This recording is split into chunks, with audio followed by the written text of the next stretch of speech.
Hello and welcome everyone. तो limits में पूछा गया जेईई मेन 2025 का क्वेश्चन सॉल्व करते हैं। क्वेश्चन में स्टेटमेंट दी गई if limit extending towards zero cos of 2x plus a times cos of 4x minus b whole divided by x power 4 is finite then a plus b is equal to. तो अब अगर ये limit finite है तो इसका मतलब अब देखो डिनोमिनेटर जीरो बन रहा था, यानी कि ये limit zero by zero form बननी चाहिए। तो अब अगर ये जीरो बाई जीरो फॉर्म बन रही है तो इसको इवेलुएट करने के लिए सीरीज एक्सपेंशन का यूज़ कर लेते हैं। तो अब अगर cos 2x की सीरीज़ को एक्सपेंड किया जाए और यहाँ पर करेंगे कि जो भी सीरीज एक्सपेंशन लिखेंगे वो मैक्स टू मैक्स पावर 4 तक ही लिखेंगे, क्योंकि डिनोमिनेटर में पावर 4 दिया गया है।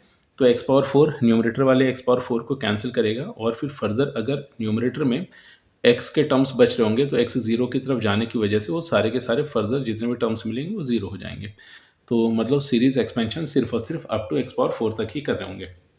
तो अगर cos 2x की सीरीज़ का एक्सपेंशन लिखा जाए तो cos 2x की सीरीज़ का एक्सपेंशन बन जाएगा 1 minus X that is 2x whole square divided by 2 factorial, फिर plus 2x raise to 4 divided by 4 factorial, फिर नेक्स्ट a टाइम्स और फिर cos 4x की सीरीज़ का एक्सपेंशन लिख लेते हैं। तो ये अपने को मिलेगा 1 minus 4x whole square divided by 2 factorial, फिर plus 4x power 4 divided by 4 factorial, फिर minus b then whole divided by x power 4। तो अब यहाँ पर स्टेटमेंट फर्दर ऐसे दी गई थी लिमिट एक्सटेंडिंग टुवर्ड्स ज़ीरो। तो अब एक काम करते हैं, इसको थोड़ा सा और सिंप्लीफाई करके लिखते हैं। तो सबसे पहले तो कांस्टेंट टर्म्स देख लेते हैं। तो कांस्टेंट टर्म अपने को यहाँ से 1 मिला, यहाँ से a का इससे मल्टीप्लाई हुआ तो a मिला एंड माइनस b। तो कांस्टेंट टर्म अपने को मिल जा रहा है a plus in fact a minus b plus 1। तो कांस्टेंट टर्म बन गया अपने पास 1 प्लस a माइनस b। फिर अगर x पावर 2 के टर्म्स को देखा जाए तो x पावर 2 का टर्म्स 2 के टर्म्स एक यहाँ से अपने को मिलेगा एंड एक यहाँ से मिल रहा।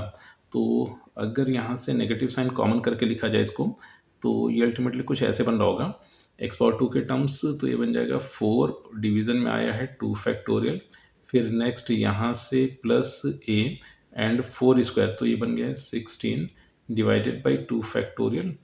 और फिर फर्दर अगर नेक्स्ट टर्म की बात की जाए तो ये तो अपने पास आ गया है x power 4 in fact x power 2 का कोफिशिएंट। फिर नेक्स्ट अगर देखा जाए नेक्स्ट टर्म अपने को मिला होगा न्यूमरेटर में एक्स पावर 4 का कोफिशिएंट। तो ये था एक्स पावर 2 का कोफिशिएंट। अब अगर एक्स पावर 4 के कोफिशिएंट्स को लिखा जाए तो सबसे पहले तो एक्स पावर 4 का कोफिशिएंट यहाँ से अपने को मिला है जो कि होगा 2 पावर 4 डिवाइडेड बाई 4 फैक्टोरियल, और फिर एक टर्म यहाँ से मिलेगा दैट इज़ a टाइम्स फिर 4 पावर 4 डिवाइडेड बाई 4 फैक्टोरियल, और फिर x power 4 then whole divided by x power 4। और यहाँ पर हो ही रहा था कि जो x था वो ज़ीरो की तरफ टेंड कर रहा था। तो अब देखो इस लिमिट के फाइनाइटली एग्जिस्ट करने के लिए सबसे पहले तो ये दो टर्म्स होने ही नहीं चाहिए, क्योंकि अगर ये दो टर्म्स हुए तो डिनोमिनेटर में एक्स पावर 4 इनके साथ मिलकर मतलब इसके डिनोमिनेटर में आ जाएगा, जिससे ये टर्म इन्फिनिटी को टेंड कर जाएगा और ये वाला टर्म भी इन्फिनिटी को टेंड कर जाएगा।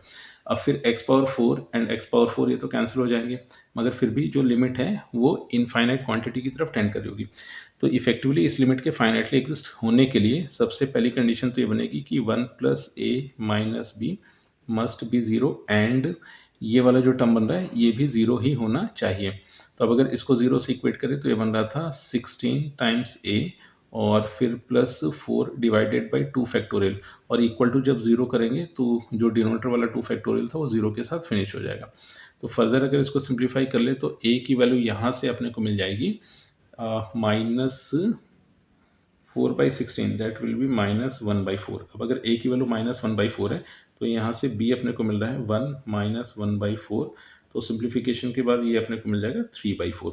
तो अब यहाँ से a प्लस b की वैल्यू अपने को इवेलुएट करनी थी। तो यहाँ से a प्लस b अपने को मिल चुका है 3/4 फिर -1/4। तो इसको सिंप्लीफाई करें तो रिजल्टेंट आ गया है 1/2, एंड यही इस क्वेश्चन का आंसर है।